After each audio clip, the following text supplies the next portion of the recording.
Muy bien. Bueno, pues gracias por continuar con nosotros. Damos paso a la primera mesa de expertos titulada Estrategia Nacional de Educación Inclusiva, para lo cual, bueno, pues ya nos acompañan aquí nuestros conferencistas magistrales. Él es el doctor Eliseo Guajardo Ramos, de la Comisión Nacional de Derechos Humanos, el doctor Hugo Molina Martínez, magistrado del Tribunal Estatal Electoral de Chihuahua y también enlace de Discapamérica, México.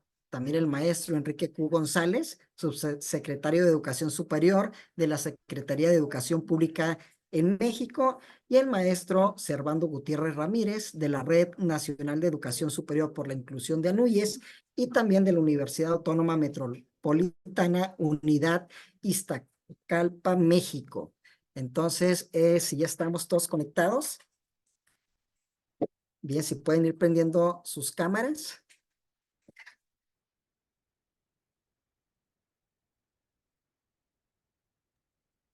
Acá Servando Eslen. Sí, Servando, sí, ya te estoy viendo. Vamos a ver a nuestros demás colegas. Es que parece que salieron porque ya tenían los permisos. A ver.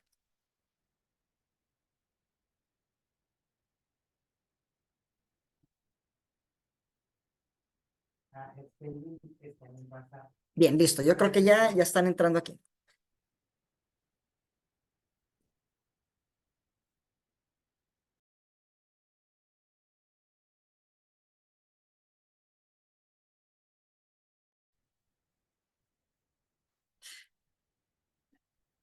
Bien, maestro Enrique, doctor Eliseo Guajardo, si pueden prender sus cámaras, y doctor Hugo Molina, adelante, por favor. Hola, Muy buenas tardes, bien. días. ¿Qué Y tal, nada más doctor Molina? tenemos video. A ver, aquí vamos a ¿Qué tal? moverle Buenos aquí para días. que lo pongan. Buenos días.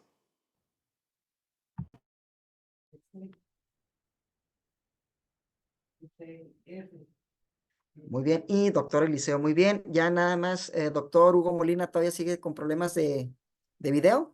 De video, es correcto, nada más, pero aquí los estoy viendo, escuchando bien.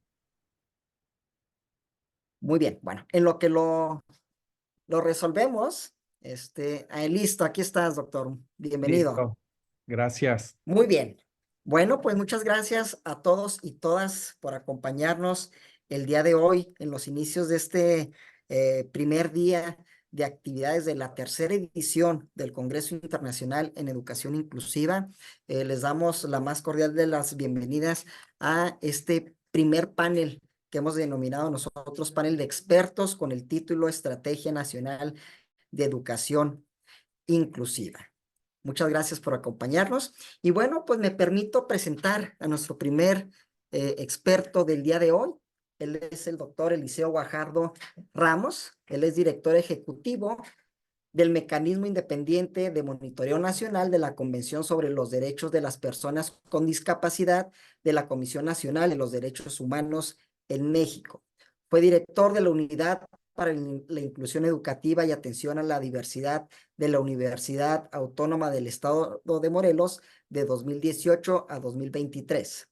Es también profesor investigador de tiempo completo de la Facultad de Comunicación Humana de la UAM durante los últimos 10 años, miembro del núcleo académico básico de la maestría en atención a la diversidad y educación inclusiva de la Facultad de Comunicación Humana durante los últimos 10 años. Es doctor en enseñanza superior por el Colegio de Morelos. Cuenta con una maestra en enseñanza superior por la Facultad de Filosofía y Letras de la Universidad Autónoma de Nuevo León y es licenciado también en psicología por la Universidad Autónoma de Nuevo León. Doctor Eliseo, bienvenido. Gracias por Muchas acompañarnos gracias. el día de hoy. Les platico así rápidamente la dinámica. Tendremos 1 hora y media en la cual vamos a tener la oportunidad de dialogar, de intercambiar experiencias, que es lo central de esta mesa, ¿verdad? La posibilidad de intercambiar experiencias entre los ponentes de la mesa, pero también entre las personas que se encuentran conectados en este momento. Tendremos un tiempo de 20 minutos aproximadamente para que ustedes puedan exponer libremente sus ideas y compartir con todos nosotros. Entonces, doctor Eliseo, bienvenido. Y adelante, el micrófono es todo suyo. Muchas gracias y una felicitación por esta iniciativa de la red de la NUYES en materia de inclusión, que es muy, muy importante en este momento para lo que son las universidades, el desarrollo, para que las personas con discapacidad pues, puedan ingresar, permanecer y egresar en los diferentes instituciones de la educación superior. Pues en principio, dándole un poco de continuidad a lo que nos dio su conferencia la doctora Amalia Gamio con relación al Comité Internacional de los Derechos de las Personas con Discapacidad, que hizo un panorama bastante claro, bastante exhaustivo de lo que significa la convención. En el caso, yéndonos a la parte de México y como condición, ¿verdad?, de este mecanismo independiente de monitoreo nacional sobre los derechos para las personas con discapacidad en México, pues nosotros tenemos en México, diríamos, la misma convención señala que puede haber un organismo coordinador de inclusión para las personas con discapacidad, para los derechos de las personas con discapacidad en todas las materias, y puede haber uno o todos los que el Estado parte quiera, desee o le parezca conveniente tener. Se tuvo alguna vez con ADIS, en este caso, puede haber otra forma de coordinación o varias de orden regional o como cada uno de los gobiernos, en este caso, consideren la política pública que pueda responder y respetar los derechos de las personas con discapacidad en todos los niveles, en todas las edades, en todas las condiciones, ¿verdad?, de los derechos. Pero también, en este caso, los estados partes, también dice la convención que debe haber un mecanismo de monitoreo. Ese mecanismo no sería un mecanismo gubernamental, sino autónomo.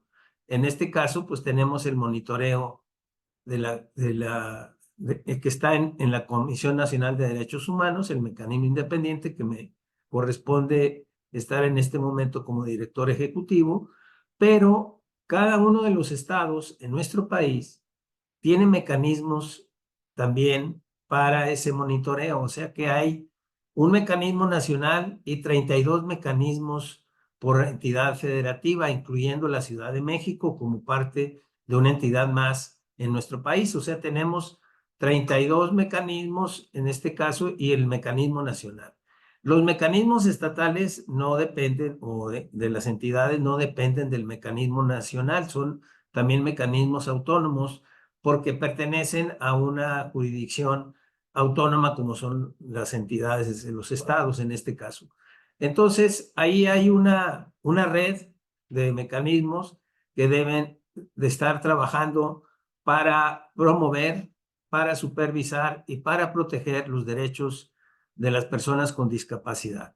Sobre el particular en educación, se pueden precisamente trabajar en estos mecanismos. Desde ese punto de vista, también es importante considerar que uno de los artículos de la convención, que es el que nos ocupa en este momento, es el artículo 24 de la convención. Ese es el que corresponde a la de educación. Ese artículo 24 señala pues que debe haber una educación inclusiva. Pero cuando decimos que debe haber una educación inclusiva, no significa que aparte de la educación general, haya una educación inclusiva en paralelo, sino que la educación que ya existe sea inclusiva. Ese es el punto que también a veces no se ha entendido y se arman instancias de educación inclusiva aparte de la educación general. Entonces, esta es una de las dificultades que en algún momento se están, por ejemplo, la educación general se puede desentender de su obligación de ser inclusiva si es que hay otras instancias que pretenden realizar esa condición inclusiva, porque en realidad las instancias de educación inclusiva pues vienen siendo instancias que a veces facilitan la segregación o discriminación en ese sentido. Entonces es bien importante que se entienda que esta condición de educación inclusiva se va a referir a la educación general. Lo que está ocurriendo en nuestras universidades, pues es que no hay instancias aparte de la educación general en las universidades, sino que los estudiantes con discapacidad que forman parte de las universidades están en la educación general de las universidades. En todo caso, con instancias que pueden favorecer, asesorar para hacer ajustes razonables o para establecer ayudas técnicas, pero como una condición de apoyo y no como una condición en donde van a estudiar los estudiantes con discapacidad.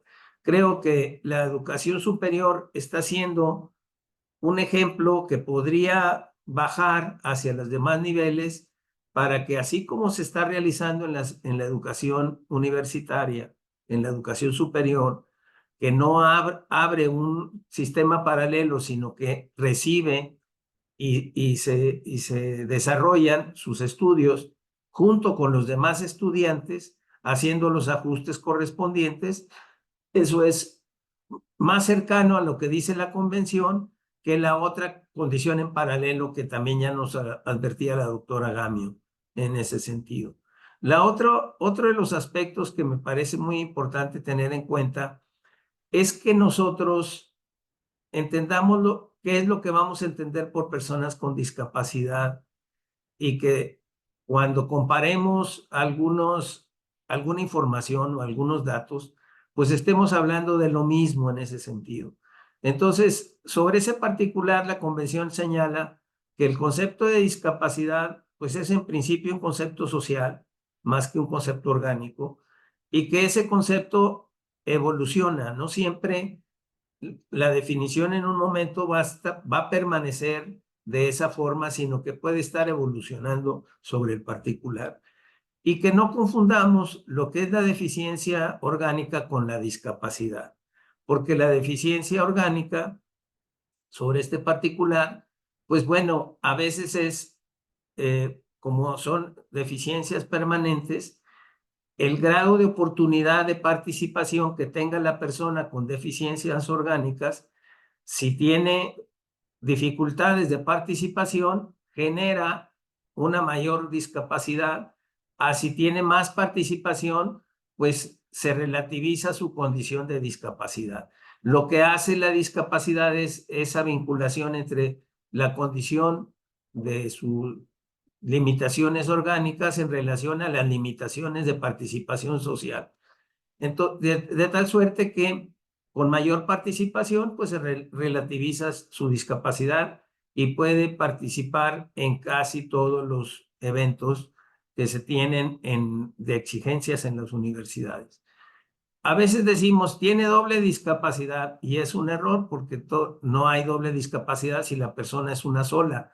Puede haber doble deficiencia orgánica, ¿verdad? Pero no doble discapacidad en ese sentido. Y por otro lado, pues también señalar que la condición de la deficiencia, que dos personas con la misma deficiencia orgánica no tienen la misma discapacidad. La diferencia entre que uno tenga más o menos discapacidad radica en el grado de participación que tiene una y en el grado de exclusión que tiene otra. Eso es lo que hace la diferencia en cuanto a la discapacidad, pero no la deficiencia orgánica por sí misma.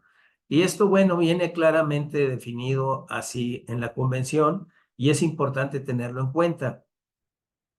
Ya se han hecho algunas, diríamos, algunas normas uniformes para definir la discapacidad con base al sector salud y el DIF, de tal manera que hay certificados de discapacidad que es importante tenerlos en cuenta porque esos certificados, ¿verdad? A su vez van a dar a un registro nacional de personas con discapacidad en donde la información que deban de tener debe ser también un desagregado de información y no solamente, como ahorita mencionaba la doctora, que nada más se diga de la discapacidad, sino también se vea su edad, el sexo, su nivel educativo, Incluso la vivienda, es importante que se tenga información de eso y que esa información, bueno, son datos personales, pero que están resguardados por un registro nacional de personas con discapacidad, porque no solo necesitamos saber cuántos son,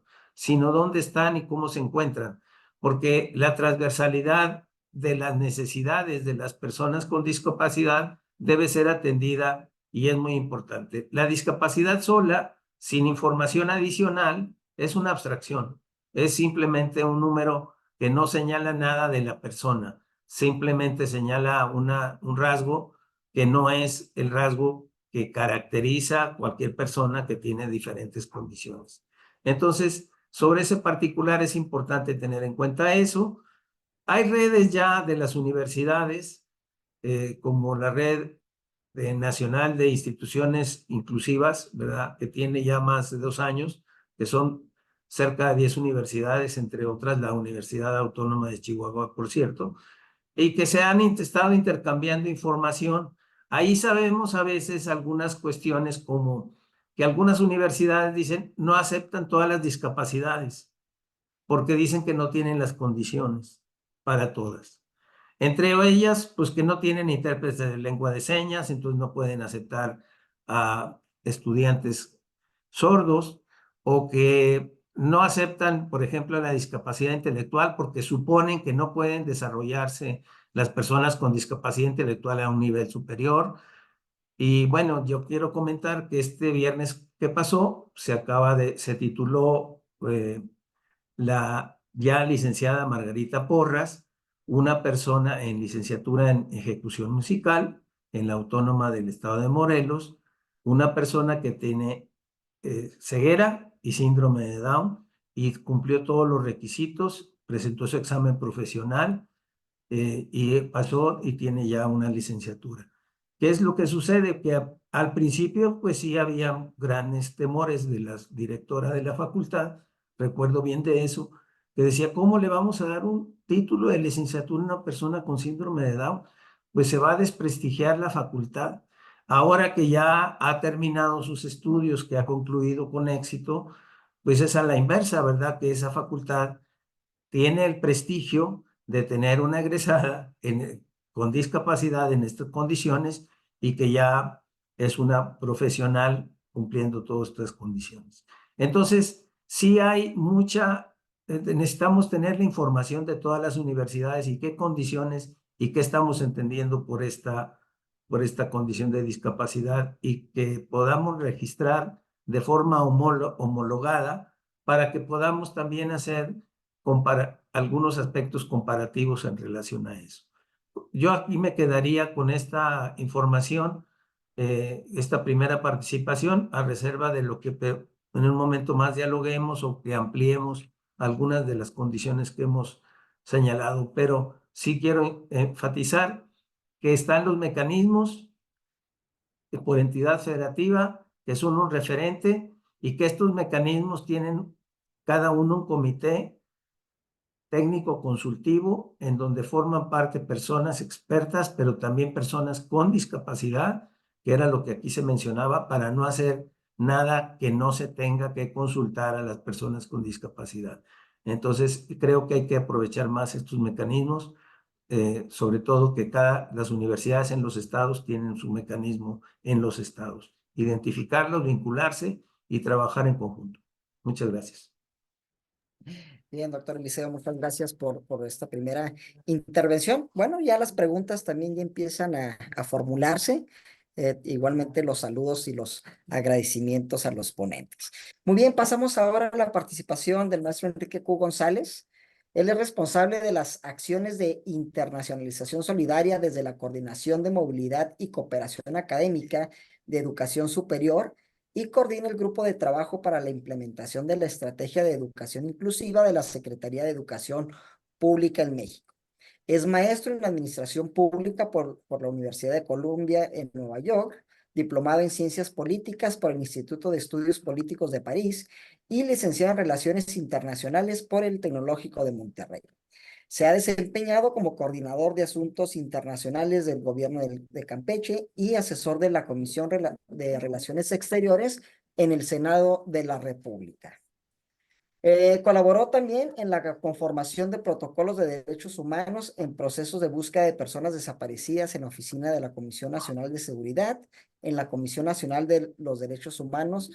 Fue director general de Enlace y Desarrollo con organismos no gubernamentales, responsable de los proyectos de formación, vinculación y profesionalización de la sociedad civil en políticas públicas. Maestro Enrique Acúa, adelante, los micrófonos son todos suyos. Muchas gracias, muy buenos días. Gracias por esta invitación, la oportunidad entonces de este intercambio que permanentemente nos enriquece en el trabajo que estamos impulsando desde la Secretaría de Educación Pública a nivel nacional. Voy a compartir una presentación, espero se pueda, si no, creo que ya se ve. La participación que yo quisiera el día de hoy mostrar, compartir, va mucho más en el sentido de qué estamos haciendo en el marco de la nueva escuela mexicana, de la articulación de distintas iniciativas, programas en una estrategia nacional de educación inclusiva. Como ustedes saben, el actual gobierno federal ha diseñado e implementado la nueva escuela mexicana como todo un proceso de análisis, de actualización, de renovación de las funciones que estamos generando para garantizar el derecho humano a la educación para toda persona.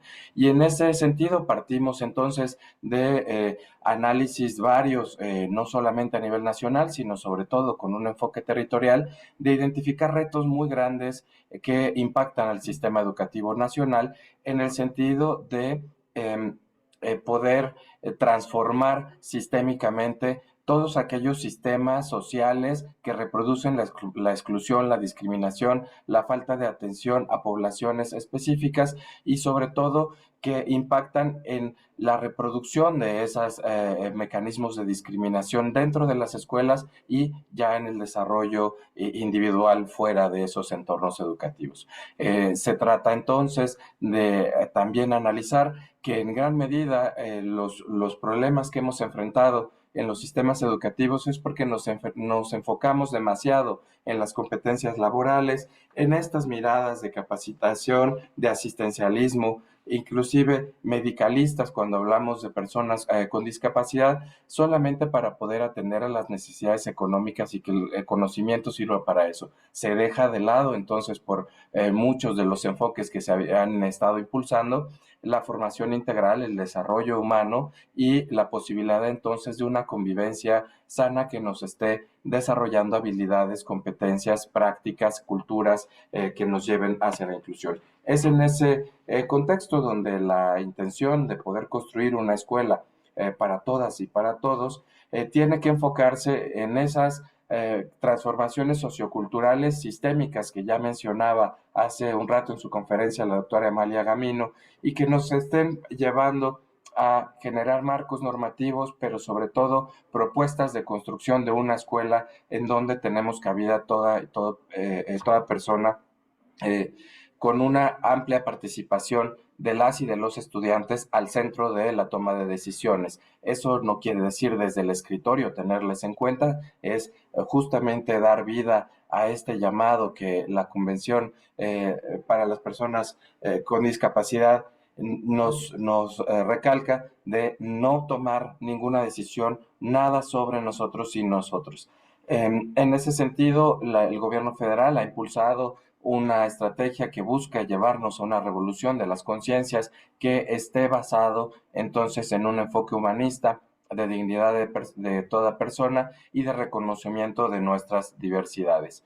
En ese sentido, una transformación del sistema educativo nacional nos lleva a tomar entonces algunos elementos en los que sí hemos podido avanzar, como es las buenas experiencias en formación que da la educación especial, en organización de instancias especializadas, ajustes razonables que ya nos han dado lecciones muy importantes, pero llevarlas entonces a un sistema de diseño universal que nos ayuden a combatir algunas otras cuestiones que todavía tenemos pendientes, como la exclusión normalizada. Comparto un mapa solamente de un dato de cobertura en donde podemos ver que algunas de las regiones del país están mucho más rezagadas que otras y que en muchas ocasiones aún aquellas que tienen datos de cobertura muy significativos tienen que ser analizados con lentes de inclusión y de equidad, en donde tendríamos que darnos cuenta que esa cobertura en muchas ocasiones no está llegando a todas las poblaciones, sino concentrándose en algunas zonas geográficas o con algunas personas que justamente ya han logrado saltar todo tipo de barreras para poder continuar trayectorias conectadas en el sistema educativo. Tenemos entonces que trabajar en reducir las tasas de abandono escolar, en entender mejor las brechas para el aprendizaje y cómo se articulan y concatenan condicionantes socioeconómicas, étnicas, lingüísticas, culturales, de salud y muchas otras condiciones que desde una mirada de interseccionalidad van impactando en la experiencia y la posibilidad de mantenerse y de transitar en los sistemas educativos.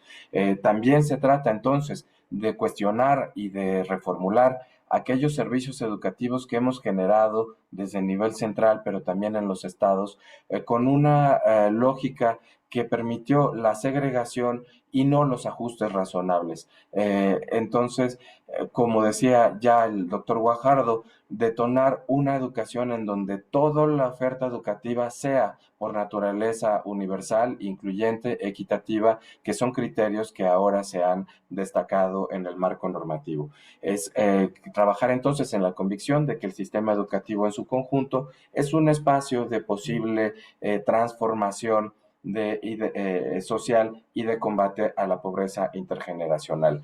Esta revolución de las conciencias nos llama a poder cuestionar los marcos normativos, las culturas y las prácticas que están privilegiando en el sistema educativo nacional para entonces poder enfocarnos en la formación integral de personas que se asumen entonces como un elemento de distintas relaciones con los territorios, con sujetos sociales, con distintos colectivos y poder construir una noción de compromiso y de responsabilidad para la plena participación de todas las ciudadanías en los distintos aspectos de la vida pública del país.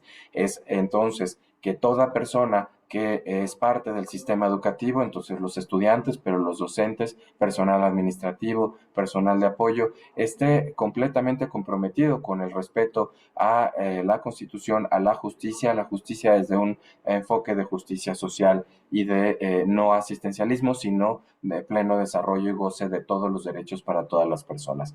Del ejercicio de la democracia, de las libertades, del derecho a disentir y a participar plenamente. Entonces, identificar barreras para el aprendizaje y la participación no solamente nos lleva al componente cognitivo de habilidades, sino a esta parte de participación, entonces, donde se apropian las decisiones y se definen las mejores rutas de vida que cada persona está impulsando. Es también entonces transformar a la sociedad y esas culturas desde valores morales y culturales que nos llevan a la promoción y respeto, reconocimiento de nuestro patrimonio cultural, de nuestra gran diversidad de características, contextos y situaciones de vida. Esta perspectiva educativa entonces fue plasmada en una reforma constitucional desde 2019 para incorporar criterios como el de equidad, inclusión e interculturalidad, porque estamos conscientes de que los trabajos nos tienen que llevar a identificar que no puede haber educación sin paz, no puede haber paz sin justicia social, y que es el Estado quien es el responsable de garantizar en todo momento el ejercicio de los derechos, erradicando aquellas condicionantes, barreras y privilegios de manera sostenible y de manera radical. La justicia social entonces se enfoca en todo sujeto de derecho como garante de un proyecto de vida donde la educación habilita otros derechos para ellos y para sus territorios. La educación entonces, en el marco de esta nueva concepción, de esta concepción de la nueva escuela mexicana, nos promueve un enfoque de derechos humanos donde se reconoce y se busca dar pleno cuidado, protección y desarrollo desde una perspectiva de dignidad de toda persona. Y eso significa entonces relaciones dentro de la escuela, fuera de la escuela, muy distintas con el saber, con la ciencia, con el medio ambiente, con la sociedad, con el mundo en general, porque entonces se trata de transformar todos los ámbitos de la vida y no solamente las aulas y lo que acontece dentro de ellas. Partimos entonces de una noción de educación inclusiva que no solamente puede ya retomar las experiencias que se han tenido en educación indígena, en educación especial, en educación comunitaria para adultos, sino que además nos hace reflexionar en cómo generar espacios compartidos desde esta flexibilidad que nos haga coincidir y aprender desde nuestras diferencias para promover esas diferencias e individualidades. No solamente entonces hablamos de superar aquellos esquemas de exclusión, de inclusive generación de subsistemas educativos que en muchas ocasiones puedan detonar la segregación, y ahí la educación especial es uno de los análisis que tenemos que hacer, pero también se trata de no solamente traerlos a un esquema de integración en donde estén presentes pero no participando plenamente. Es entonces un cambio de paradigma, como ya también ha sido comentado previamente por la conferencia que antecedía estas intervenciones, y de enfocarnos entonces en la posibilidad de trabajar en espacios donde todos gozamos del mismo respeto, la misma posibilidad de participar, porque contamos con herramientas tecnológicas, con diseños curriculares, con formación de docentes y personal de apoyo para que todos los derechos puedan ser gozados por todas las personas. Y en la medida de lo posible, detonar entonces que podamos estar promoviendo la diversidad como una forma de enriquecer nuestras experiencias de vida. Al mismo tiempo partimos de la importancia de identificar que no estamos en un piso parejo y no gozamos entonces con posibilidades plenas de integración y de participación de toda persona, eso especialmente a poblaciones con alguna discapacidad es muy claro que son cargas que tiene que superar el o la estudiante, sus familias y sus entornos, porque no estamos atacando hasta no reformar de manera radical todo el sistema educativo y social, no estamos atacando el goce, acceso basado en privilegios, ni estamos entendiendo una mirada de interseccionalidad en donde condiciones y situaciones de vida nos hacen entonces enfrentar de manera distinta barreras para el aprendizaje y para la participación. Barreras que tienen raíces culturales, que tienen manifestaciones materiales, pero que también se van entonces reforzando en políticas y normas y en muchas ocasiones en diseños pedagógicos didácticos que no las toman en cuenta. Hablar de inclusión en esta perspectiva de la nueva escuela mexicana es, ya mencionaba yo, retomar algunos subsistemas que han tenido experiencia de atención focalizada, pero es entonces presentarnos también ante la necesidad de un diseño que nos pueda llevar a entender que existen muchas diversidades como las lenguas, culturas, orígenes étnicos, raciales, cuestiones de edad también que impactan de manera muy fuerte la experiencia del acceso y de poder estar en el sistema educativo, y entonces visiones, perspectivas también que detonan políticas basadas en el adultocentrismo y no traen entonces a las niñas, niños y adolescentes a los debates, o que también adultocentrismo, pero no para personas adultos mayores, cuestiones de género, cuestiones también de salud crónica, degenerativas, adicciones, de malnutrición, de desnutrición, de aptitudes sobresalientes, de alteraciones en el neurodesarrollo, condiciones específicas neurodivergentes, tampoco incorporan con toda plenitud en muchas ocasiones a poblaciones y colectivos con identidades sexuales, afectivas y de género no normativa, a niños jóvenes en orfandad que tengan que trabajar personas privadas de la libertad, personas que requieren servicios médicos y de salud, una cuestión muy importante socioeconómica que también permite o no el acceso a los servicios educativos, personas en situación de calle, a personas que viven en algún tipo de acoso, hostigamiento, explotación, estatus migratorio de ciudadanía, o quienes están enfrentándose a conflictos y crisis de seguridad, a quienes están en situación de movilidad humana, de desplazamiento por cualquier situación, entre las que pueden ser la seguridad, socioeconómicas, desastres naturales y cambio climático, algunas minorías religiosas. Y bueno, pues contamos entonces con distintos enfoques que en esta articulación de una política nacional lo que busca es detonar no solamente subsistemas enfocados a la atención, sino que estos subsistemas y que esos programas estén articulándose en toda una nueva concepción de educación inclusiva. Y entonces no solo de inclusión educativa, no es solamente traer a las personas con discapacidad o en distintas condiciones o situaciones de vida a las aulas, es que las aulas y los procesos formativos estén diseñados para darles mayores espacios para esa participación. Una política integral y articulada que entonces retome los conceptos y los preceptos de derechos humanos, de educación inclusiva, de educación especial, de cultura de paz, que nos lleven a esa revisión curricular, que nos aterricen en ejercicios muy claros de igualdad y equidad de género, de interculturalidad y de diálogo, entonces epistémico, de educación comunitaria, atención para adultos y las experiencias que tenemos ya también para migrantes. Esto detonó entonces que la nueva escuela mexicana articule busca articular trayectorias formativas desde educación básica hasta educación superior, imprimiendo elementos fundamentales de interculturalidad, de igualdad de género, de inclusión, no como ejes transversales en educación básica en los nuevos planes y programas, sino como ejes articuladores. La diferencia es que no es un programa que tiene que aplicarse en todos los elementos, sino que más bien es un eje que da sentido al diseño de todo lo que se está haciendo en los distintos campos de conocimiento.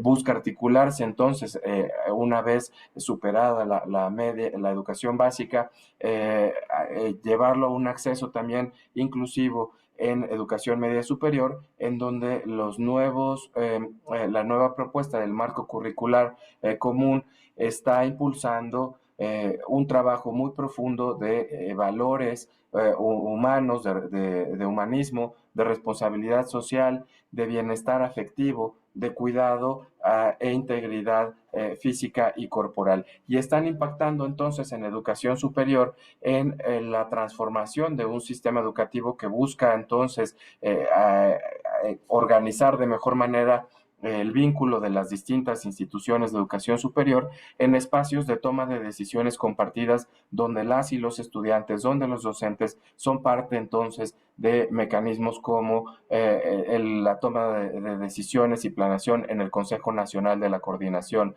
de la Educación Superior, que son parte también entonces como sujeto de derecho en las comisiones estatales de planeación de la educación superior, que han detonado también distintas actividades para la creación, actividades específicas que componen ahora el Programa Nacional de Educación Superior y los programas estatales, y que actualmente nos dan diversas actividades específicas en rama de inclusión. Me detengo porque hubo una pregunta también previa en la creación del Sistema de Evaluación y Acreditación de la Educación Superior, el CEAES, en donde la transformación de la evaluación de la pertinencia, de la búsqueda de la excelencia, de la mejora continua de las instituciones de educación superior, incorpora ahora criterios, pautas y acciones de esa evaluación en el rubro de equidad, de interculturalidad, de inclusión de manera más amplia. E incorpora también entonces una necesidad de consultar a las poblaciones educativas, a las comunidades educativas y todos sus actores en esa evaluación. Ya no solamente es hablar de un sistema de calidad por tener un amplio número de publicaciones o por tener un amplio número de investigadores o de docentes inscritos en el Sistema Nacional de Investigación. Se trata entonces de la experiencia de vida y se trata de monitorear distintos elementos que se enmarcan en la Estrategia Nacional de Educación Inclusiva para transformar entonces la experiencia dentro de las instituciones. Y en ese sentido, que toda institución educativa, desde educación básica hasta educación superior, que las autoridades educativas estemos trabajando en la revisión normativa, en la armonización legislativa, pero una revisión que está identificando cuáles son aquellos elementos que están impidiendo una mejor participación de toda persona, de personas con discapacidad, en toda esta gama que ya presentaba ampliamente, y que nos lleven entonces a cuestionar si nuestros normas, reglamentos escolares, si nuestros procesos también en distintos programas no fueron entonces diseñados y solamente con una visión homogénea de estudiante, a veces no solo homogénea, sino homogenizadora, que está invisibilizando algunas características de poblaciones específicas y complicando su plena participación.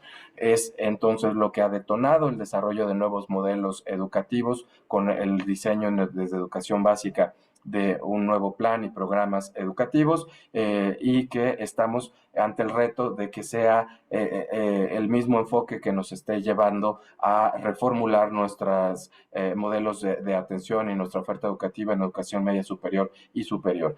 La formación de agentes educativos para que se tengan mejores herramientas para trabajar con grupos así de amplios y diversos y tener entonces suficiente mecanismos de trabajo para promover mayor participación, pero para que la evaluación también incorpore esta noción de diversidad. Crear sistemas integrales de información para la educación inclusiva y que entonces tengamos mejores herramientas para la toma de decisiones, no solamente con indicadores como la cobertura, como el sexo, sino justamente en esta posible participación y en esa transformación educativa para erradicar barreras para el aprendizaje y la participación.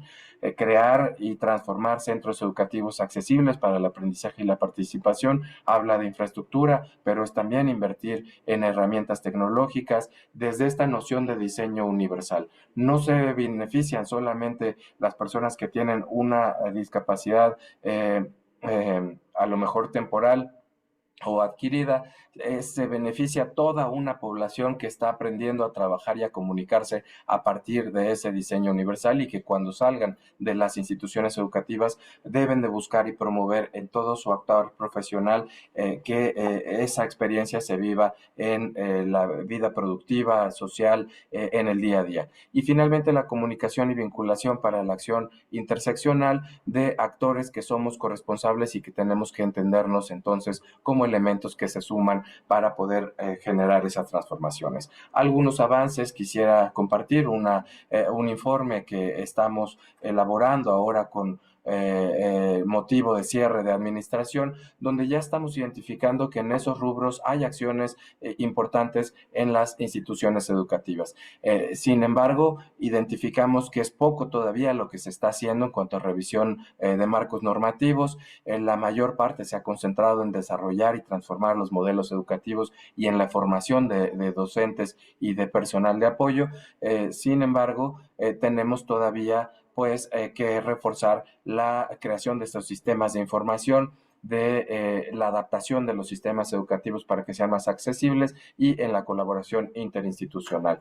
Estas son las reflexiones con las que yo quisiera cerrar esta primera intervención, hablando entonces de que solo a partir de la vinculación y de la colaboración podremos estar abriendo más líneas de trabajo en cada uno de estos ejes. Dejo aquí unos datos de contacto y agradezco esta primera participación.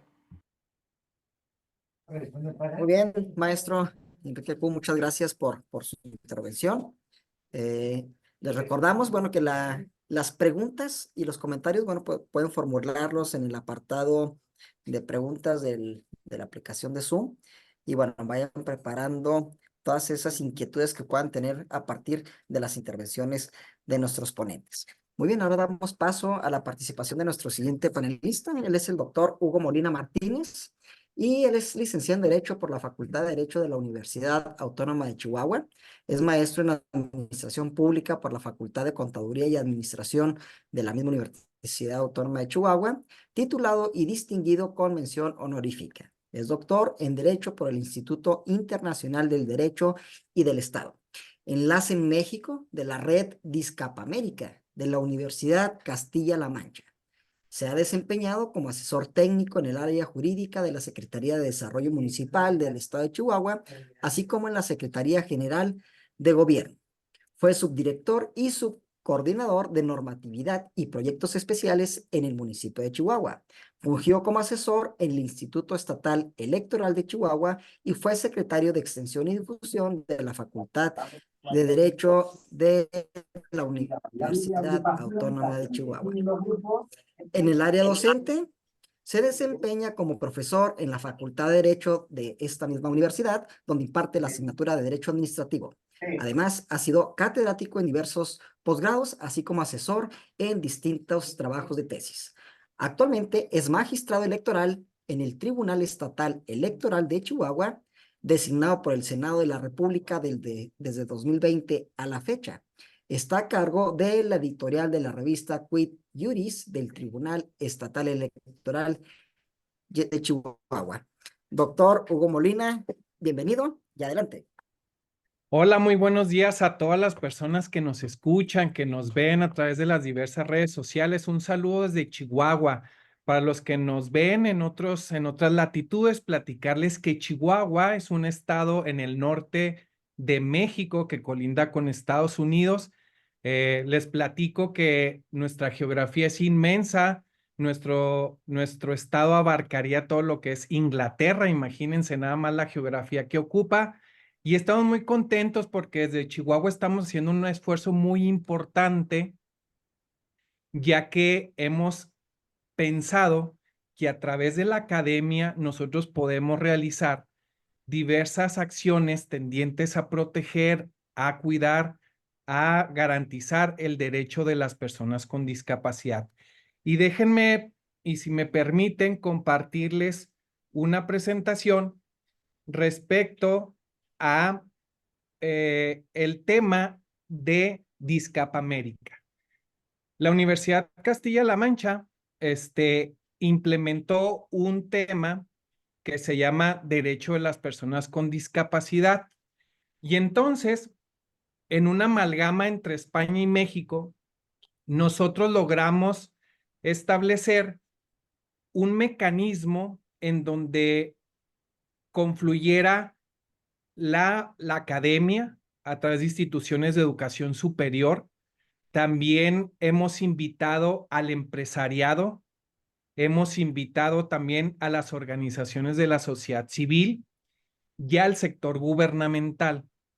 Creemos que a través de esta posibilidad, nosotros podemos partir de un diagnóstico certero para poder delinear políticas públicas que puedan beneficiar a este grupo vulnerable. Y déjenme les platico que desde mi actividad como magistrado electoral, nosotros hemos dictado sentencias respecto a las acciones afirmativas. ¿Qué son las acciones afirmativas? El Estado mexicano ha buscado crear mecanismos jurídicos con la finalidad de que estos grupos históricamente desprotegidos, como son las mujeres, los indígenas, las personas con discapacidad, los grupos de la diversidad sexual, migrantes y afromexicanos, estén en posibilidades de tener representación política en nuestros órdenes de gobierno. Y es entonces que a través de sentencias de los órganos jurisdiccionales electorales, nosotros garantizamos que todos los partidos políticos de nuestro país y de nuestra entidad puedan y tengan la obligación de postular a personas que puedan ser candidatos a los diversos puestos de elección popular y con ello garantizar que estos grupos vulnerables estén representados en los diversos ámbitos. Y es entonces que a través de nuestras sentencias nosotros buscamos garantizar los derechos político-electorales de estos grupos. Y en esta amalgama, junto con la academia de la Universidad Castilla-La Mancha, nosotros pensamos en crear un observatorio. Este observatorio lo echaremos a andar en las 32 entidades federativas a través de los tribunales electorales o de los institutos estatales electorales. La diferencia entre un instituto electoral y el tribunal estatal es que los institutos son aquellos que preparan todas las acciones necesarias para que la gente vote el día de la jornada. Y nosotros resolvemos las controversias que se suscitan durante la jornada o previo a la jornada electoral. Bueno, entonces entre los dos, entre los institutos y los tribunales, crearemos un observatorio que lo que pretende es vigilar que se cumplan los derechos político-electorales de las personas con discapacidad. También trabajaremos en el diseño y análisis de las políticas públicas y en el tema de normatividad y justicia. Y si me permiten, quisiera platicarles que en el tema de los derechos políticos electorales hicimos un estudio sobre la problemática en la que se encuentran las personas con discapacidad. Luego nos reunimos con estas organizaciones de la sociedad civil que para beneplácito de la sociedad están haciendo muchas acciones tendientes a proteger, pero son esfuerzos aislados. En este observatorio hemos logrado hacer una conciencia grupal para que entre todos podamos difundir la situación en la que se encuentra este grupo vulnerable. Luego, estamos ahorita en el seguimiento del registro de candidaturas que se otorgaron a este grupo. Por ejemplo, en el estado de Chihuahua, donde nos encontramos, se garantizó que en los 12 municipios o demarcaciones territoriales para aquellos que no son de nuestro país, se garantizó que en los 12 municipios más importantes y más grandes y más poblados, hubiera 6 personas de la diversidad sexual y otros 6 personas de discapacidad obligatorias para todos los partidos políticos. Con esto vamos a garantizar que estén representados en los ayuntamientos, es decir, en el cuerpo colegiado de los municipios o municipalidades en otros países para que tomen las decisiones más trascendentes de la comunidad. Así garantizamos que estos grupos estén representados.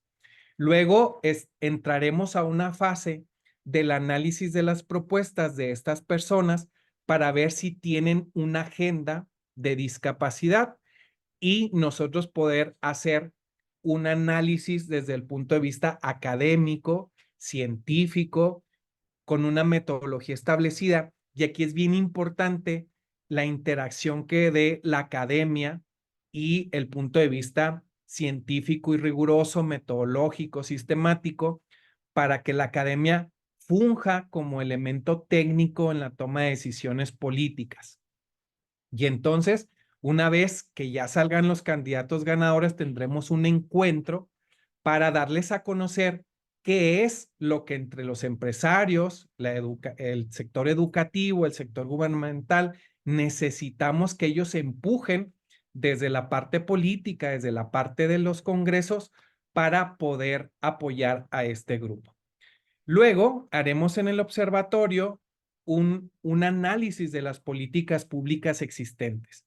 Les comentaba que hemos encontrado con mucho optimismo que se están haciendo acciones, que se están realizando actividades, que se entregan apoyos a las personas con discapacidad. Pero escuchaba con atención y bueno, en este tema de la inclusión en la sociedad, es importante que esos apoyos no sean a través nada más de cosas materiales, sino un apoyo integral, un seguimiento a las necesidades que tiene este grupo.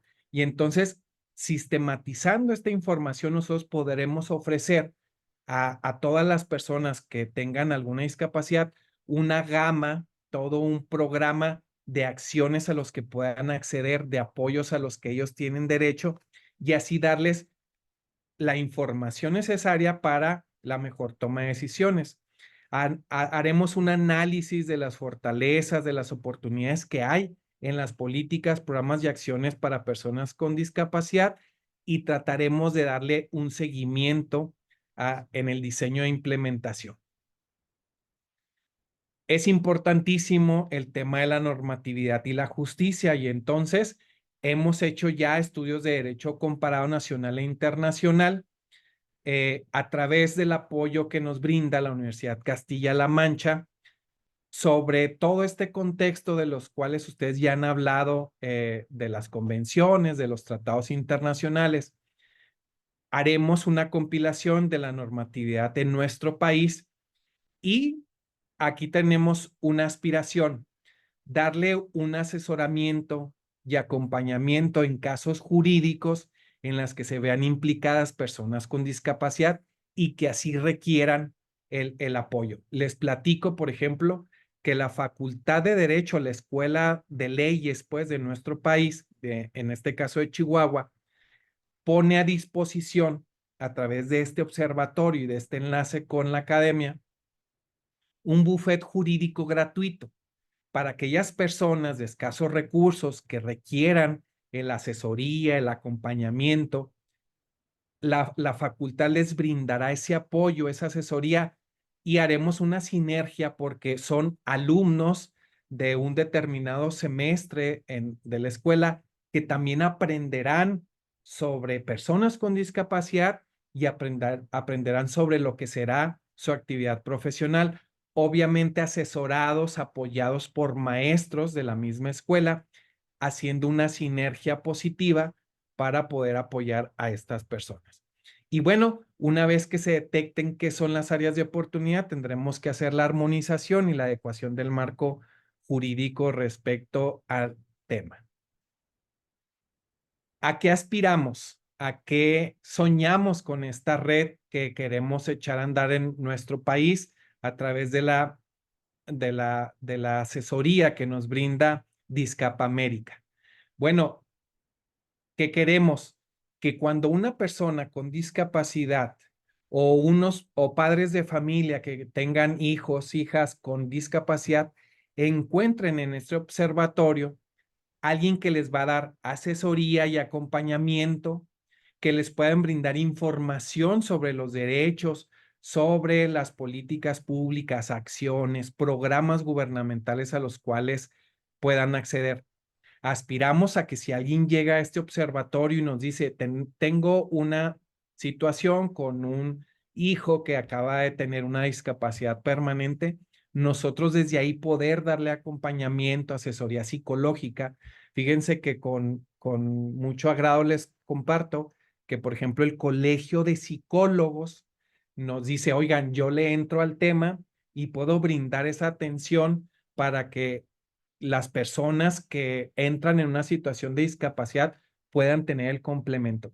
Si se fijan, lo que queremos es que sea integral el tema, que entremos desde la educación, desde el campo de la psicología, desde el campo de la ciencia jurídica, del diseño de políticas públicas. Por ejemplo, la Facultad de Ciencias Políticas y Sociales de la universidad nos dice, oye, yo le entro en el tema de el asesoramiento para la implementación de políticas públicas. Y es bien importante, y yo agradezco que me permitan participar, porque creemos firmemente que la academia, que los científicos, que las universidades deben de estar muy compenetradas en la problemática social. Nosotros creemos que es necesario, es indispensable que desde la educación, desde la academia, podamos socializar estos temas y que podamos entrar a una sociedad más incluyente, más participativa. nosotros consideramos que a través de estos sectores, de esta situación, nosotros podemos contribuir a que desde la sociedad y desde la educación podamos cambiar las cosas en nuestro país y en nuestras comunidades. Les platico que es la primera vez que en materia electoral, en los derechos político-electorales, este grupo vulnerable puede participar, puede ser incluido en los congresos, en los ayuntamientos, y aspiramos a que estas acciones que son de carácter transitorio podamos incluirlos en la problemática, en la política pública. Entonces, estamos muy contentos, es un programa piloto, es un programa ambicioso, pero nosotros consideramos que hay que participar, que hay que poner desde todos los ámbitos de la sociedad, desde la sociedad civil organizada, desde la academia, desde el empresariado, podemos y necesitamos contribuir para que todos puedan tener una mejor democracia, una mejor participación. Entonces estamos bien contentos, estamos muy entusiasmados. Este programa ya se echó a andar en este estado, en Chihuahua, México, y estamos esperando replicarlo en otras entidades federativas. Ojalá y tengamos el eco y tengamos la posibilidad de que entre todos podamos participar, y estoy muy contento de que el sector educativo esté involucrado. Nosotros consideramos que este rigor científico que nos da la ciencia nos pueda llevar a que las políticas públicas estén mejor sustentadas, estén mejor informadas y planeadas, y así contribuir enormemente en que tengamos una mejor sociedad. Mucho se ha cuestionado sobre si en nuestro país estas acciones afirmativas tendrán este eco, generarán cambios sociales. Nosotros desde el punto de vista electoral consideramos que sí. ¿Por qué? Porque a partir de la representación que tengan estas personas, de ahí se generarán políticas públicas en favor de estos grupos vulnerables. Y bueno, por ejemplo, la participación política de la mujer ha logrado cambios sustanciales, y aunque es una lucha diaria, es un tema que día a día avanza. Bueno, pues en una sociedad machista, en una sociedad donde el rol de la mujer estaba conceptualizado socialmente como la que protegía a la familia, la que tenía que cuidar, esto ha cambiado en nuestra sociedad. Y por primera vez en el 2021 tuvimos un Congreso Federal por primera vez con la mitad de mujeres y la mitad hombres de diputaciones federales. Así, desde el 2014 se estableció que hay un sistema de paridad en todo constitucionalmente, es decir, en todos los órganos debe de haber la mitad de postulaciones de mujeres y la mitad de postulaciones hombres.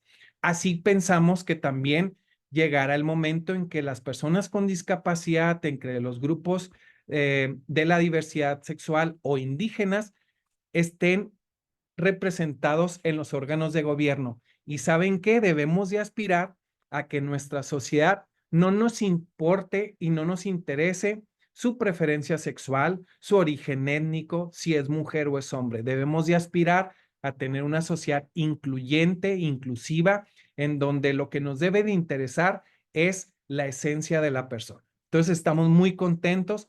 Ojalá hago un llamado a que muchos de ustedes se unan en esta lucha diaria para tener un mejor acceso, para tener una mejor sociedad incluyente e inclusiva. Muchísimas gracias.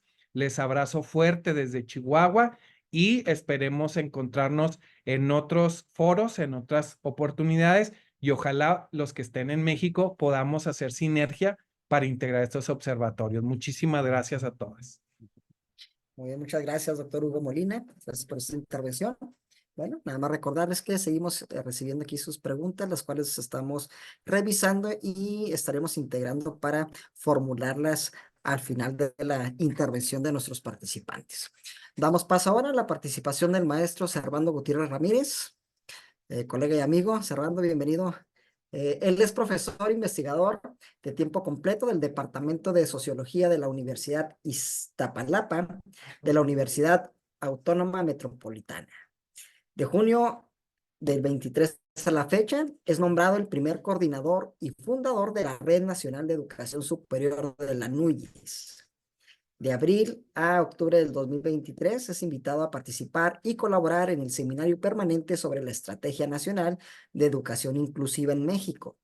Secretaría de Educación Pública, Subsecretaría de Educación Superior. De 2022 a la fecha es integrante de la comisión encargada de promover la educación inclusiva en la unidad Iztapalapa de la UAM.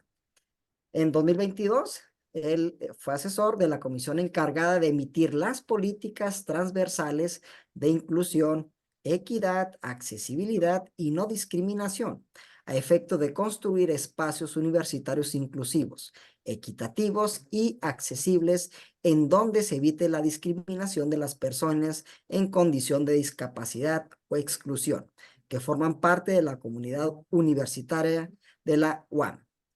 En diciembre de 2022 es coorganizador del Foro Temático Interinstitucional Inclusión de Personas con Discapacidad en la Educación Superior, Retos y Oportunidades, realizado por la Secretaría del Bienestar del Gobierno Federal y la Unidad Iztapalapa de la Universidad Autónoma Metropolitana.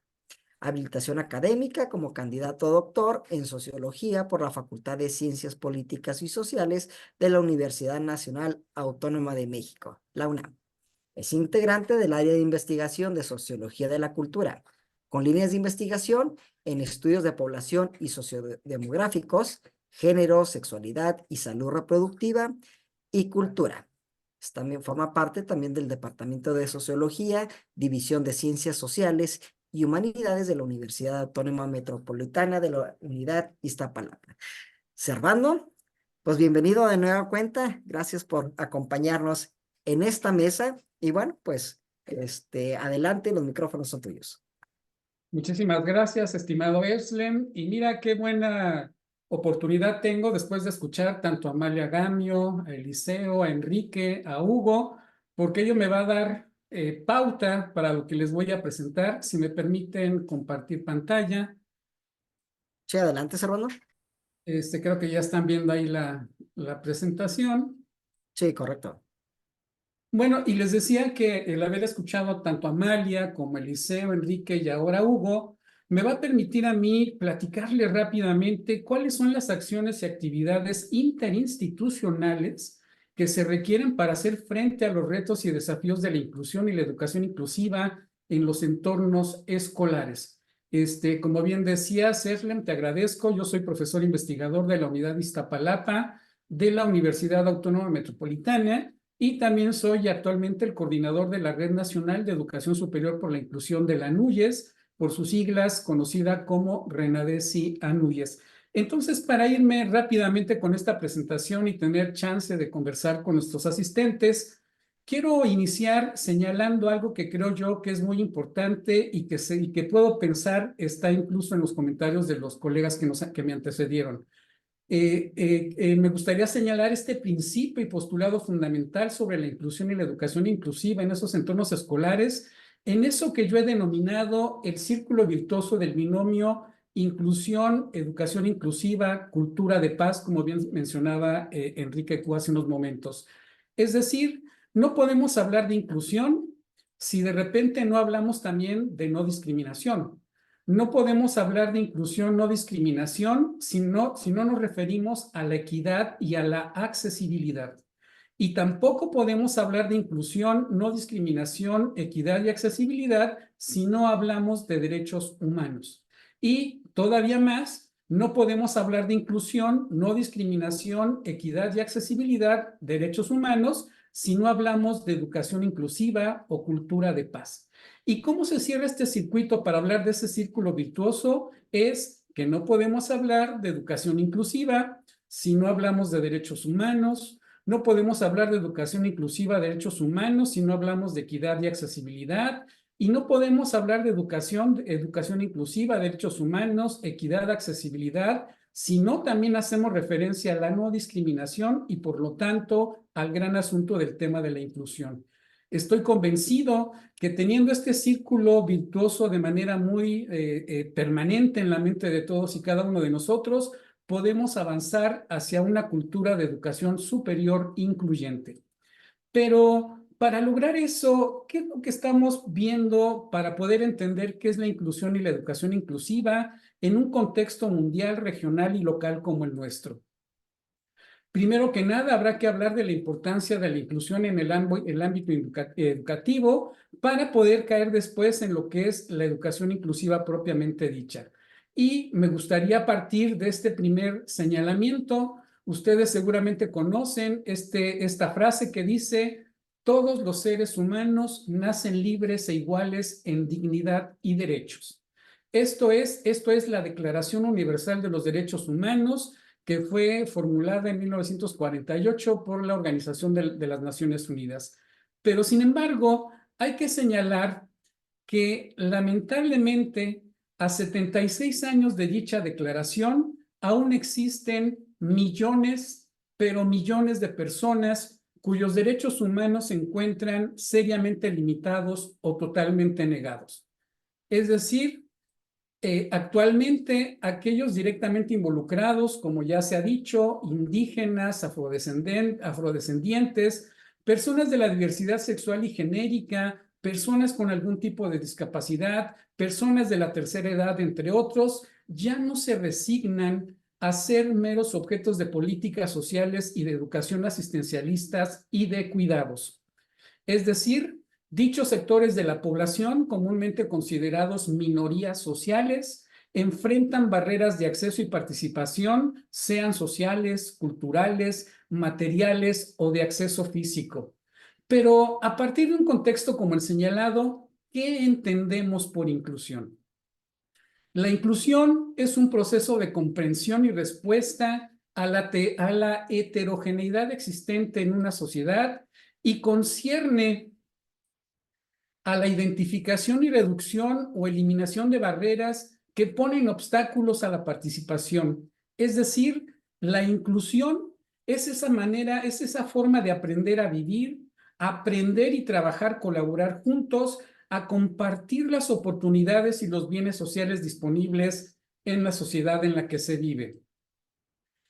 No es una estrategia para ayudar a las personas a que solamente se integren, como bien decía Enrique y los colegas que me antecedieron. No es solamente que se integren a los sistemas y estructuras existentes. No, la idea es que la inclusión se refiere a cómo cambiamos esos sistemas y estructuras para que sean mejores para todas y todos.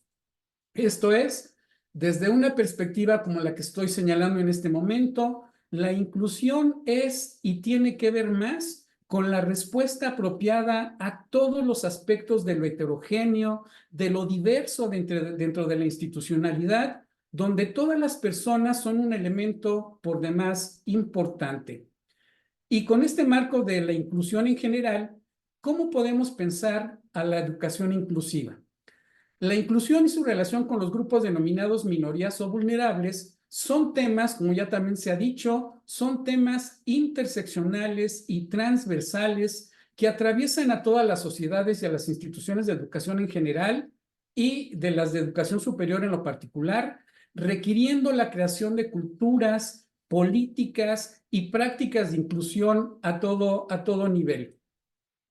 Es decir, a nivel de las instituciones educativas, la adopción de políticas de inclusión, como bien decía Hugo, requiere de, por ejemplo, pensemos, flexibilidad en el currículum, en los enfoques pedagógicos, sensibilidad hacia el contexto y necesidades institucionales y el desarrollo de actitudes, como decía la doctora Gamio, de actitudes que fomenten una cultura de equidad, justicia social y respeto por lo diverso, lo diferente, lo distinto. En este sentido, podemos señalar, permítanme tantito, en este sentido podemos señalar que con base en lo anterior, el profesorado e incluso el personal administrativo que trabaja en las instituciones educativas deben adquirir nuevas habilidades y conocimientos que deben ser apoyados institucionalmente en tales esfuerzos. Por tanto, hablar de educación inclusiva es que implica una visión distinta de la educación común basada en la heterogeneidad y no en la homogeneidad, como se sigue haciendo hasta el momento presente en muchas instituciones de educación superior en todo el mundo. Hablar de educación inclusiva es reconocer que las diferencias son inherentes a los seres humanos y por lo mismo cada alumno, cada profesor, cada trabajador administrativo tienen habilidades, intereses, motivaciones y experiencias personales únicas e irrepetibles.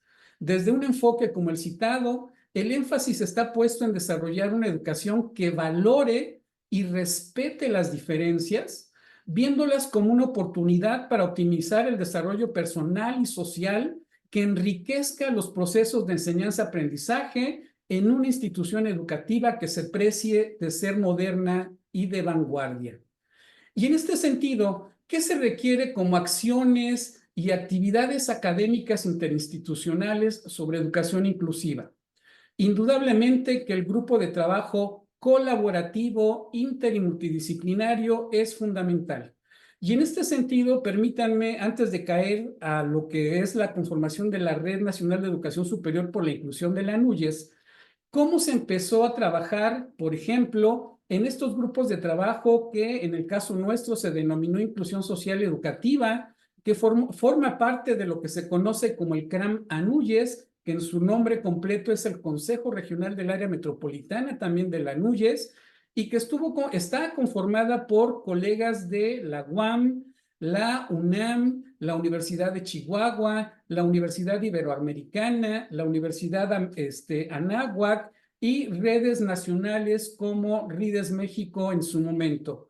Y que este tipo de actividades interinstitucionales de colaboración en temas como el que nos ocupa este día en el Congreso Internacional de Educación Inclusiva nos ha llevado, por ejemplo, a la conformación de foros virtuales que abordan, por ejemplo, que está señalado aquí, problemas metropolitanos, acciones para su atención, y que en su momento el tema que se tocó fue precisamente el de la inclusión social, discapacidad, experiencias, reflexiones y propuestas para la educación superior en el contexto de lo que fue en su momento la pandemia.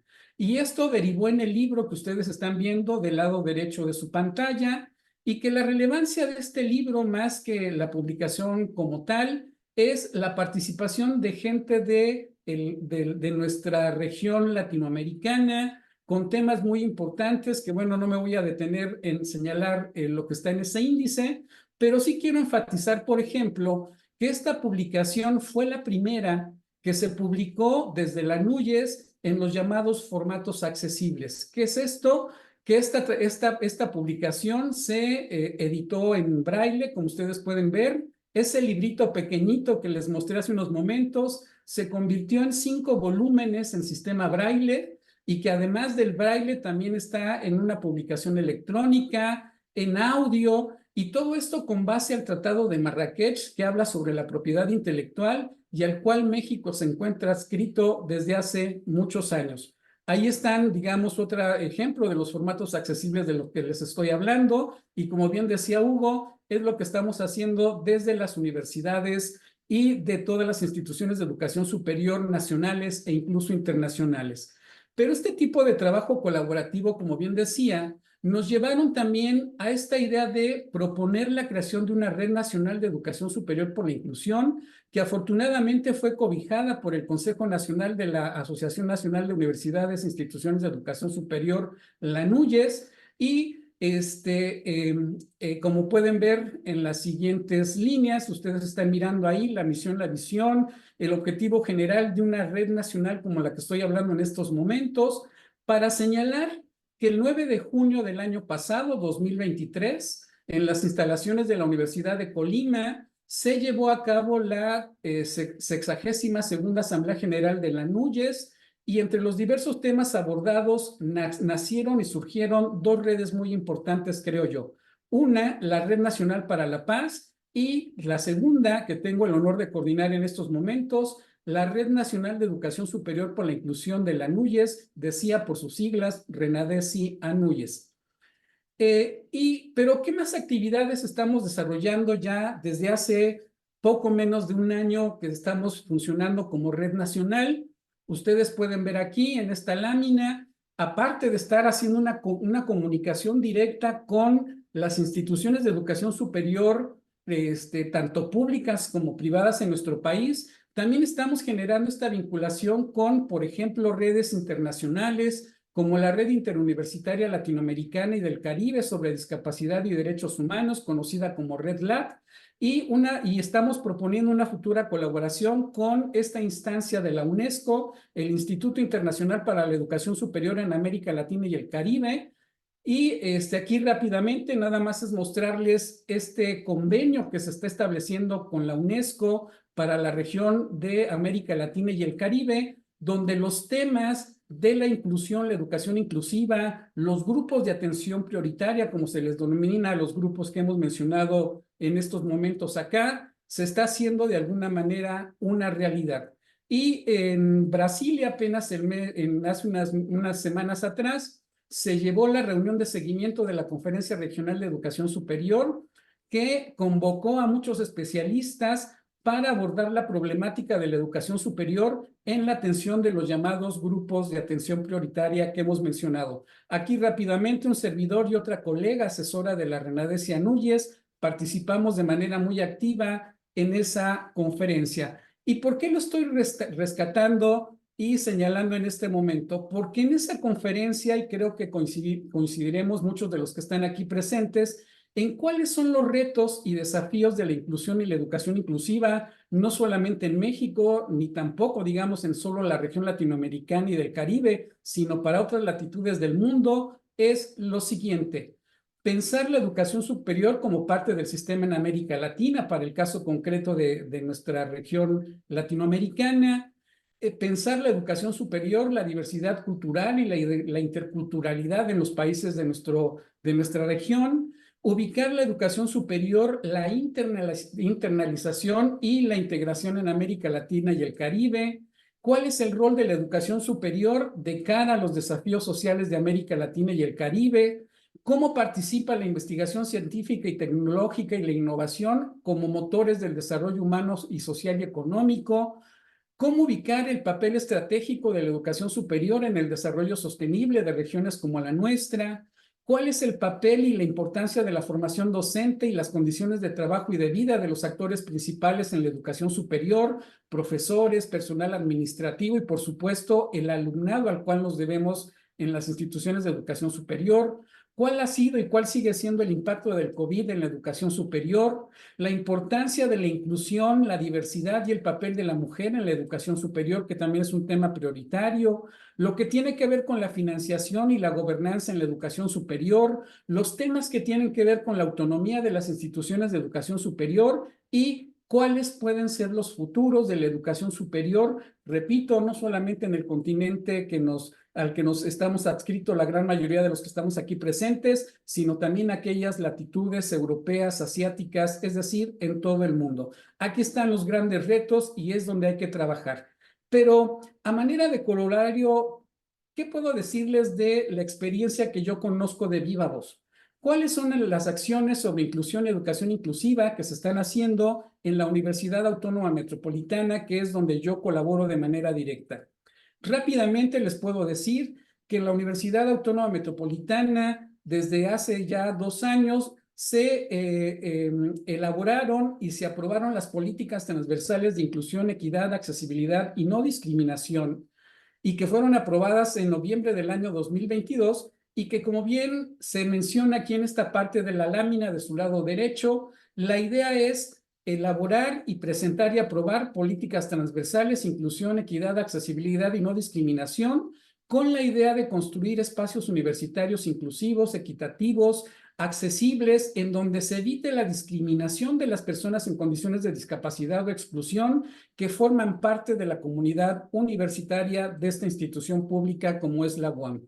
¿Y cuál es el antecedente de haber elaborado estas políticas transversales, que incluso puede ser un ejemplo para las otras instituciones que están avanzando en estos temas? Es, como decíamos, ubicar a la educación inclusiva como un motor de una transformación ideológica y cultural que permita, entre otros, ya lo decía muy bien tanto Enrique, Eliseo como Hugo, garantizar el pleno ejercicio de los derechos ciudadanos, sobre todo el derecho a la educación en sus diversos niveles de escolaridad, y que esto posibilite la incorporación activa de todas las personas, independientemente de la situación económica, social o funcional que presenten en su individualidad, y en los que pueden y deben participar sin ningún tipo de distingo. Es decir, organizaciones no gubernamentales, instituciones de educación superior, organizaciones civiles y de derechos humanos, tanto nacionales como internacionales, han señalado que la educación inclusiva promueve una enseñanza que ofrece oportunidades de aprendizaje y desarrollo permanentes para todas las personas por igual, reconociendo y respetando a la vez sus diferencias, así como su pluralidad. ¿Y por qué son especiales políticas transversales como las que les estoy comentando en este momento?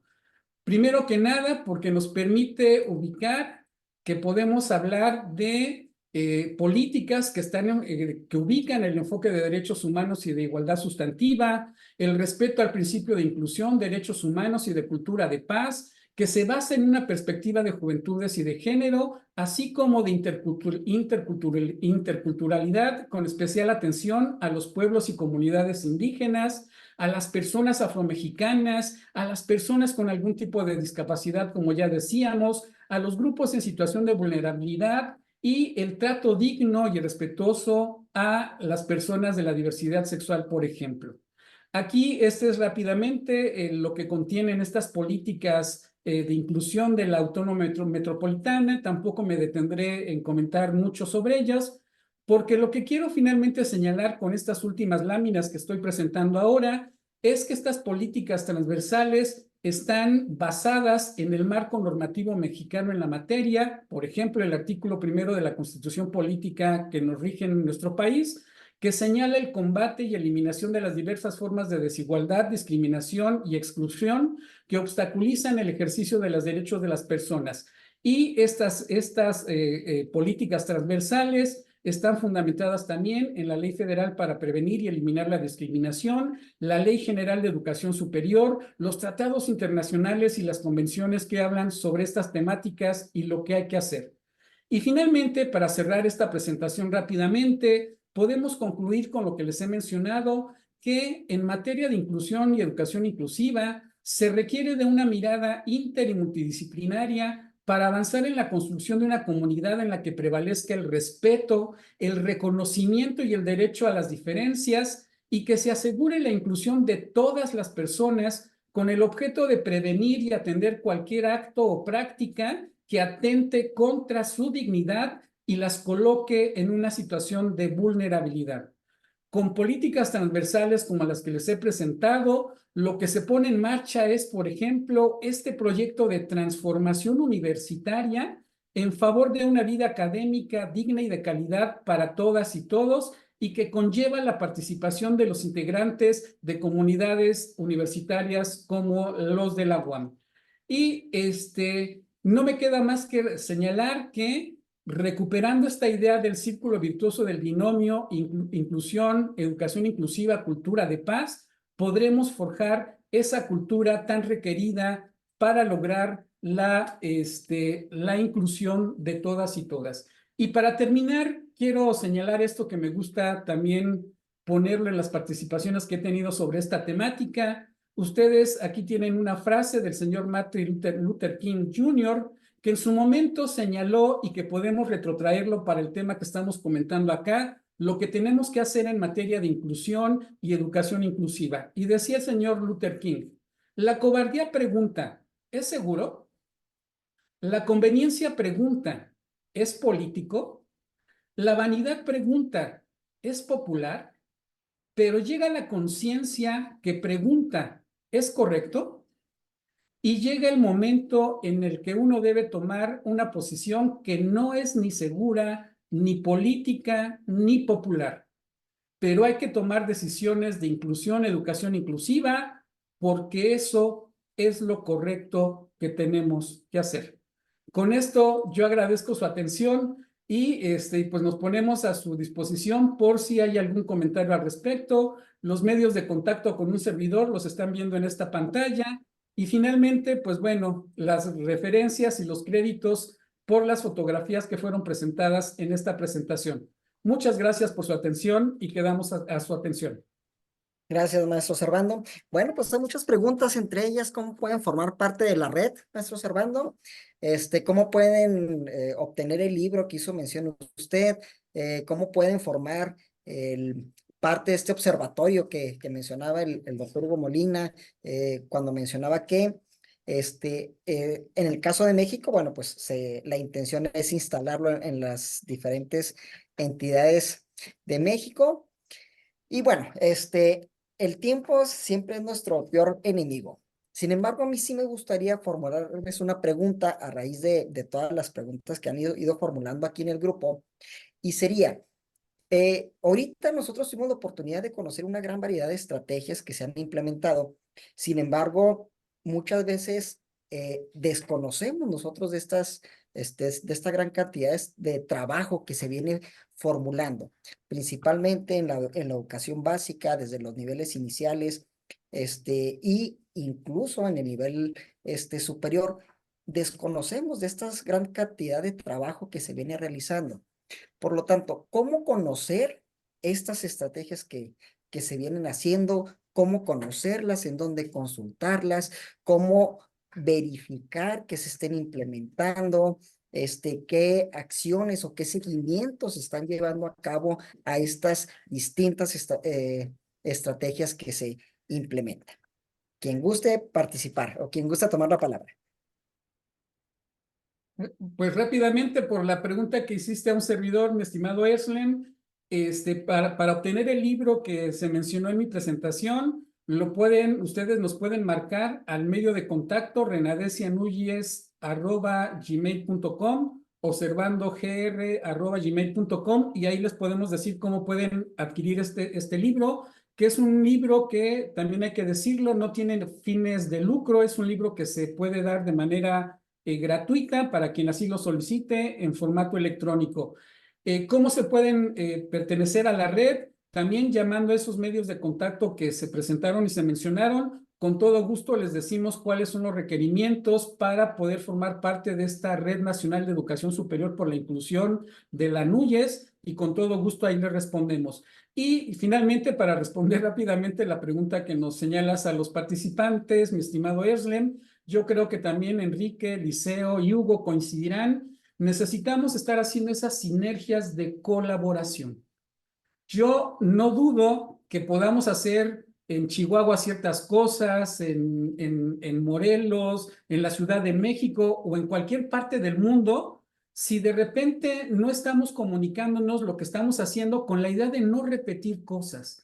La idea, más que repetir o que se mezclen cosas que puedan ser parecidas o iguales, que mejor sumemos, pero este sumar puede ser a través de esa colaboración intermultidisciplinaria y que haya una estrategia comunicativa. Y yo invitaría a Hugo, Enrique, tenemos contacto directo con él, con el Liceo, la Comisión Nacional de Derechos Humanos, a establecer esa estrategia comunicativa para que estemos sumando en beneficio de esas comunidades, de esos grupos de atención prioritaria que hemos mencionado acá. Entonces, colaboración, creo yo, es la base de todo esto, mi estimado Eslen. Gracias. Gracias, Servando. Adelante, Hugo. Yo me sumo a lo que comenta el maestro Servando, y ojalá, y les hago un llamado desde aquí a todos los que están interesados y he estado contestando algunas respuestas en el chat. Es bien importante. Me preguntaban, bueno, ¿y cómo podemos hacer para que los partidos políticos no utilicen este tema en materia nada más de, pues, para salir en la foto o para propiciar este ambiente de una supuesta participación? Por ello, es importante estar pendiente del quehacer de los partidos, del quehacer gubernamental, y creemos que los observatorios, a través de la lupa, de los lentes de la academia, pueden contribuir un poco para paulatinamente, progresivamente, los partidos tengan que abrir sus opciones políticas a estos grupos vulnerables. Entonces, desde aquí les hago un llamado para que se unan a los observatorios. Tendremos observatorios en todos los estados. Yo puedo ser el vínculo para que ahí en cada entidad federativa puedan incorporarse. Mi correo, para el que guste, se los proporciono, es hugomolina@techihuahua.org.mx. Lo repito, hugomolina@techihuahua.org.mx. Me haría muchísimo gusto poderles vincular con quienes serán los enlaces en cada una de esas entidades y que nos ayuden. Entre más participemos y sobre todo la academia, creemos que vamos a fortalecer las políticas públicas encaminadas a estos grupos en situación de vulnerabilidad. Gracias. Gracias, Hugo. Adelante, doctor Guajardo.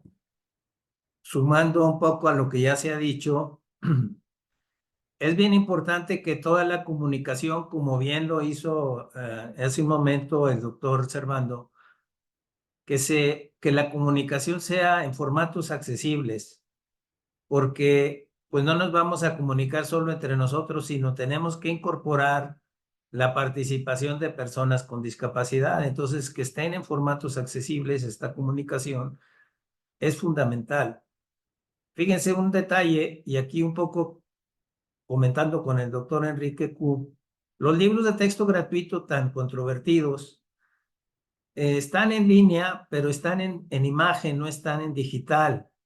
Entonces, al no estar en digital, no se pueden oralizar por la tecnología que ahorita es muy accesible. Y entonces deja fuera cualquier consulta que se tenga que hacer por las personas con discapacidad. Esto debería de rectificarse para que sea muy accesible para todos. Es un ejemplo. Pero también es importante lo que aquí mencionó también el doctor Servando Gutiérrez, que es el Tratado de Marrakech. El Tratado de Marrakech nos permite pasar a formatos accesibles sin tener problemas de derechos de autor. Y esto es bien importante porque en las bibliotecas de las universidades, los directores de las bibliotecas no lo pasan a formato accesible para tener acceso de los mismos estudiantes porque temen una demanda de derechos de autor. Y el Tratado de Marrakech nos permite precisamente hacerlo sin tener ningún problema con relación a eso. Lo único que hay que tener es que el destinatario sí sea una persona con discapacidad para que no se pervierta esta ventaja que se tiene con relación a eso. Y lo otro es que todo lo que también desde la doctora Gamio nos ha mencionado es todos los formatos de accesibilidad que existen y que a veces en las universidades la condición de la escritura se hace muy, diríamos, como si fuese el único requisito que tiene que estar escrito un trabajo, y hay ocasiones en que hay personas con discapacidad lo podrían hacer en forma oral o lo pueden hacer en otros formatos y no forzosamente pasar por la escritura, porque eso hace que queden excluidos un grupo de personas con discapacidad. Entonces tenemos que abrir estas condiciones en educación superior y bueno, yo nomás insistir en esta parte también en el mecanismo independiente, en la página de derechos humanos, ahí aparecerá con facilidad toda la comunicación que se tenga al respecto en relación a eso, pero no más insistir en los formatos accesibles, y es bien importante, y que lo vayamos haciendo de una vez, nos permite no tener que después reeditarlo y regresar, sino que de una vez vayamos participando de esa forma, y es un gesto y un mensaje de que en realidad sí queremos ser inclusivos, porque si no, entonces estamos nada más por decir un poco con cierta retórica, pero no lo estamos haciendo en los hechos. Nada más, eso es todo. Bien, gracias, doctor Guajardo. Maestro Enrique, no sé si tenga algún Sí, comentario. Sí, bueno, pues coincido y entendemos que esos son los retos a los que nos enfrentamos, con la posibilidad de hacerlo con mayores redes, con participación activa de sociedad civil, de los familiares, de la academia, porque justamente se trata de cuestionarnos en cada momento si realmente estamos haciendo accesible e incluyente todas las acciones para todas las personas. Son inercias que en muchas ocasiones imponen una sola forma de trabajar y que dejan fuera poblaciones fundamentales y en muchas ocasiones con su participación se puede sumar y transformar. Entonces nos hacía un llamado desde la conferencia inicial a apropiarnos de los distintos espacios, que podamos estar entonces haciendo más visible y mucho más presente. Nos decía la doctora Gamino que hasta que no lo veamos diario en todos los espacios, no será viable estar aprendiendo a trabajarlo, sino tener entonces miedo. Varias preguntas son también en el sentido de que falta información, capacitación para docentes, para el personal. Creo que eso en procesos que permanentemente tienen que mejorarse, siempre va a existir la necesidad de más y de mejor capacitación, de mejor formación. Les invitaría yo a que se acerquen en las páginas de la Secretaría de Educación Pública, especialmente a la unidad del sistema de mejora continua de maestras y maestros, con los cursos que están en línea, que llevan a la plataforma México X también, a conocer en el sistema de escuelas normales la propuesta de las nuevas licenciaturas que se han reformulado para entender por qué no desapareció la licenciatura de educación especial, sino más bien se horizontaliza y se impregnan toda la oferta educativa con lo que tendría que ser una base de docentes para todos los sentidos. Estamos trabajando en una página, un portal de educación inclusiva que esperamos estar presentando en el mes de julio, que lo que busca es no repetir, sino más bien hacer un concentrado de los links a distintas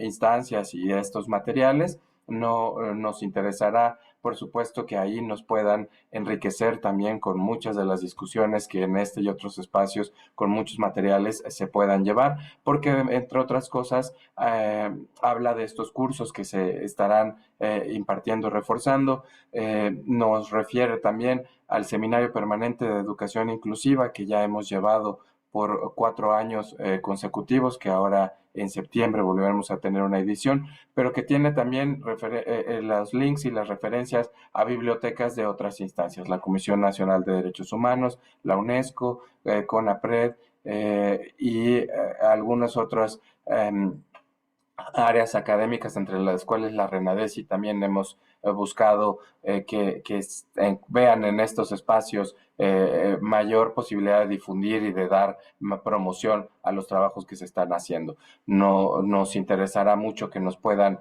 enriquecer en ese sentido. Les proyectaba yo el correo educación.inclusiva@nube.cep.gov.mx, donde podemos recibir aportaciones también y cualquier comunicación.